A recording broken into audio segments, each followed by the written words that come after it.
My fellow Americans, I want to speak to you tonight about the troubling events of the past week. As I have said, the incursion of the U.S. Capitol struck at the very heart of our republic. It angered and appalled millions of Americans across the political spectrum. I want to be very clear. I unequivocally condemn the violence that we saw last week.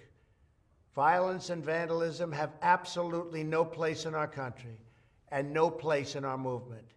Making America great again has always been about defending the rule of law, supporting the men and women of law enforcement, and upholding our nation's most sacred traditions and values. Mob violence goes against everything I believe in and everything our movement stands for. No true supporter of mine could ever endorse political violence. No true supporter of mine could ever disrespect law enforcement or our great American flag. No true supporter of mine could ever threaten or harass their fellow Americans. If you do any of these things, you are not supporting our movement, you are attacking it, and you are attacking our country. We cannot tolerate it. Tragically, over the course of the past year, made so difficult because of COVID-19, we have seen political violence spiral out of control. We have seen too many riots, too many mobs, too many acts of intimidation and destruction. It must stop. Whether you are on the right or on the left, a Democrat or a Republican, there is never a justification for violence. No excuses, no exceptions. America is a nation of laws. Those who engaged in the attacks last week will be brought to justice. Now I am asking everyone who has ever believed in our agenda to be thinking of ways to ease tensions, calm tempers, and help to promote peace in our country.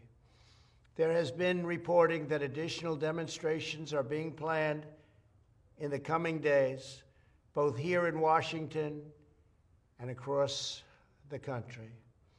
I have been briefed by the U.S. Secret Service on the potential threats.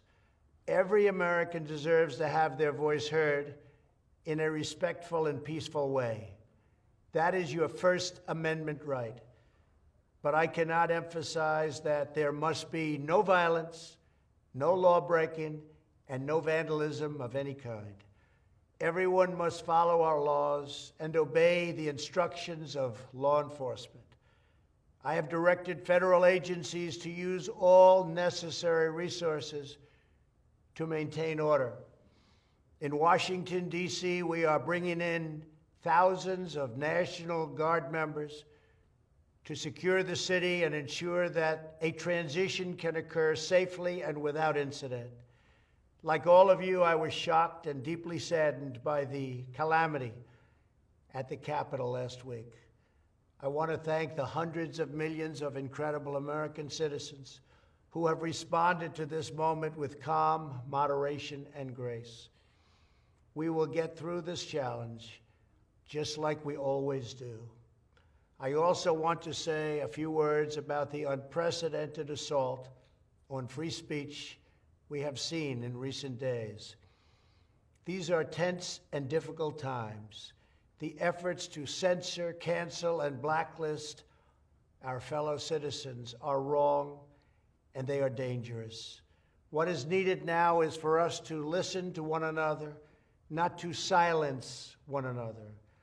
All of us can choose by our actions to rise above the rancor and find common ground and shared purpose.